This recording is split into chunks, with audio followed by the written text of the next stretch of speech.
నమస్తే అండి. వరుడు కావలెను అని ఈ అమ్మాయి వాళ్ళ తల్లిదండ్రులు మా పద్మావతి మ్యారేజ్ బ్యూరోకు వచ్చి సంప్రదించగా ఈ అమ్మాయిపై వీడియో చేయడం జరిగింది. ఈ అమ్మాయి పేరు సంధ్యారాణి, వయసు 26 సంవత్సరాలు, సొంతంగా జాబ్ చేస్తుంది కాబట్టి ఇప్పుడు దాకా పెళ్లి చేసుకోలేదు. మంచి కుర్రాడు దొరికితే పెళ్లి చేసుకుంటా అనే ఉద్దేశంతో ఈ అమ్మాయి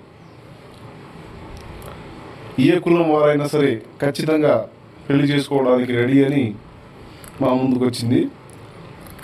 మీకు ఏవైనా సందేహాలు ఉంటే స్క్రీన్పై ఉన్న నంబర్ని సంప్రదించండి. పద్మావతి మ్యారేజ్ బ్యూరో వాళ్ళ నంబర్ అది. ఖచ్చితంగా మీ సందేహాలను తీర్చగలము. ఈ అమ్మాయి ఊరు గుంటూరు జిల్లా పిడుగురాళ్ల మండలం రుక్మిణీపురం గ్రామం.